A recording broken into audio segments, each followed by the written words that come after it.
Hey, this is Pops. As you know, I have been going back and watching Stranger Things. It's a great palate cleanser, especially season one. But here, I want to take a pause and talk about season two.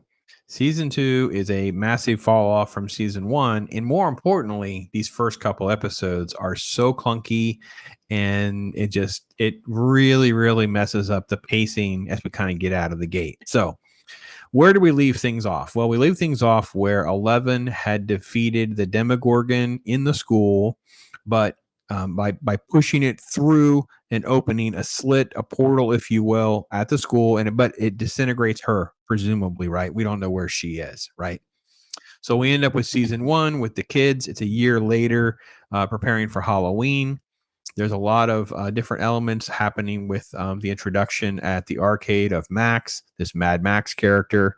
Hopper is going out and he's having these sort of investigations and these random calls about pumpkins that are rotting and things like something else is afoot. And the audience knows more, which is fine, right? And then you also have Jonathan and Nancy. Nancy, in particular, she's really having a hard time dealing with Barb and Barb's passing and how everything went, and just all of this. And then it culminates in episode two with the actual trick or treating, where they go out. Will is acting very, very strange, and of course, he ends up seeing this giant shadowy creature there at the end of that episode. What is happening is it's just way too slow. It's very discombobulated. It's just not that interesting. And it just I don't understand what they did wrong with the pacing. I feel like if they could take and then once we get into episode 3, it starts to get right again. Like it starts to figure itself out. That's so and the spoiler alert too was, I'm sorry, I missed one key element. At the very end of episode the finale of season 1, is they've saved Will, but he's in the bathroom and he ends up sort of like coughing up or at least spitting out some sort of thing. They call it the polywalk, but it's some sort of creature and it goes down the drain.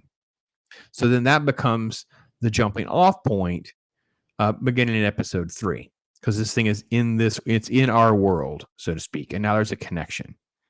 The other thing that they do is they introduce Sean Astin as Bob. He's the love interest. He's like the high school nerd, uber computer guy, nerd, like a Radio Shack kind of guy, right? Which is a total 80s reference, who's getting to date Joyce, and they're kind of hot and heavy a couple times, which is fine. Okay. Um, Once they get to episode 3, the pacing and everything like that sort of rights itself and fixes itself a little bit. But what they're going to do wrong, they do wrong through almost all of season 8 or season 2, all 8 episodes till you get to the finale, because the finale works fine. Actually, the last 2 episodes work really well, but the finale actually is fine. And that is, I can't stand premises that only work because the character has lied or refuses to tell everyone about what's happening. And this is the problem with Will. Will's having an experience. Something is going on with Will. He spit out something that he knows he did, but they don't bother saying anything. So the entire premise of that there is something going on with Will. He's seeing a therapist. He's weird. He's acting strange. Whatever. Yeah, he should be speaking up and explaining, Mom, it's still happening. I'm still connected to whatever that thing was. Right. Hopper. And what ends up becoming the lie about where 11 is and what he's doing, all of that. And it's sort of like the cover up of her. And when it takes too long to kind of get her interested in there, back into the world and that kind of stuff.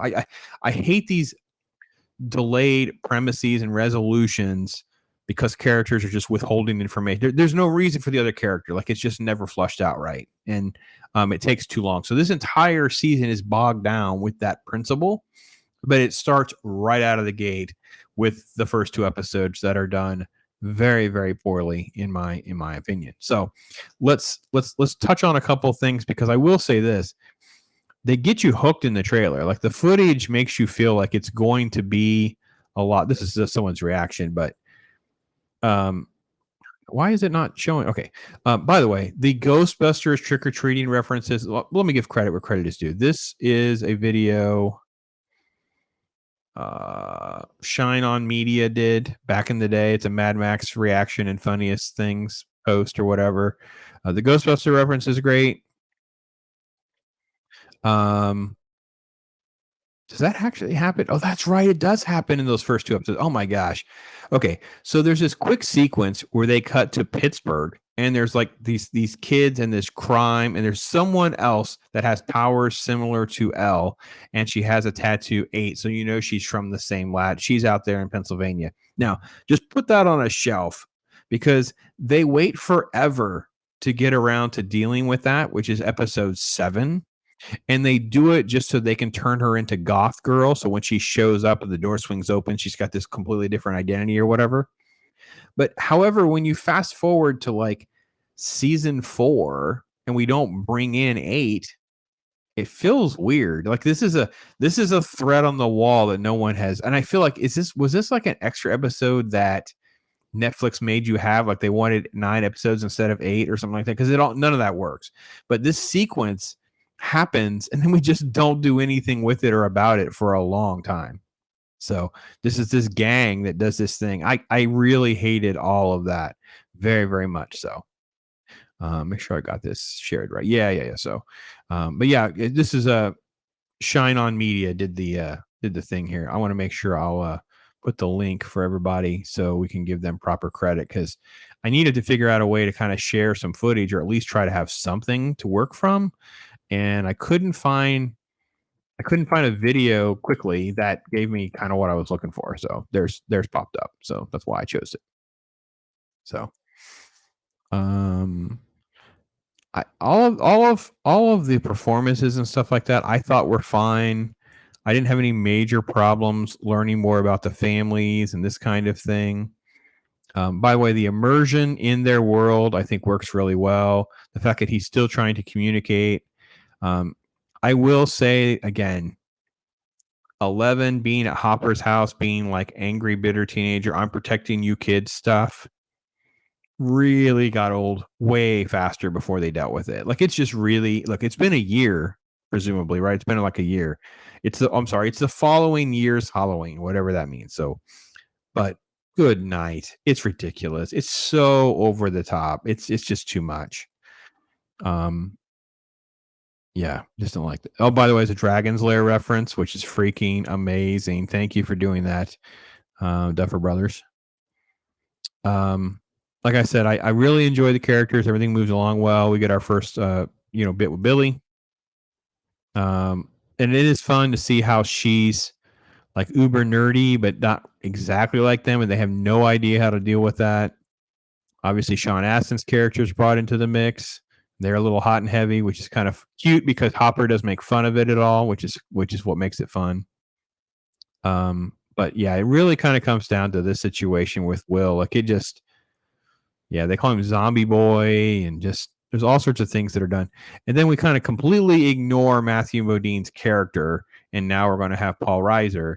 And I don't really care one way or the other. Like I think he actually is given more personal contact with Will and the situation for us to hate him more, because I don't know that I feel like I get a redemption arc from his character. I just know he's suddenly a good guy, right? But he's kind of a liar and a fraud this whole time. Let me see here. Experimentation, flashback type stuff, recordings, things like that. Just all of this just took way too long and moves long. Um, so yeah, the tensions and the love triangle stuff is fine. Um, Not knowing how to deal with any of that's fine. Um, yeah. So yeah. So anyway, that's my thought. I'll talk about season 2 in more depth at one point, but man, the major problem is these first 2 episodes and that episode 7, which completely could be deleted. Unless we're going to do something with it in this new season 5, that first sequence in the episode and then all of episode 7, we could have just had her be a goth person. She could have just easily have been influenced by someone else. It's just a complete waste of time. So I think that would have made this season better. Can you imagine if it only had been like 7 episodes, how much better this season would have been if we just skipped through some of that and sped all this up? This is the biggest problem that we have with all modern cinema. This is actually from a couple years ago. So this is actually season 2 is actually 2017. So yeah, I can just imagine how much better it would be. Yeah. All right. Anyway, that's my thoughts. Do you have a show like this that you do where you can go back to and have a good time watching? So I'm through with this show. I am doing the new Justified show. So that's kind of a bit of a filler for me. I'm starting Beef, which is actually over on Netflix. So I'm going to get through that. It's actually one season. So that will be a little bit faster for me. Um, so I don't know exactly how I'm kind of navigating through a lot of this stuff because, gotta be honest, with this writer acting strike and they're not generating new stuff, it makes it easier for us to kind of catch up on some of this thing. So keep coming with some of the recommendations because now's the time to watch it. Yeah, we have nothing else to do. It's great. Awesome. Thank you guys for watching. Appreciate your time. Bye bye. I'm Pops.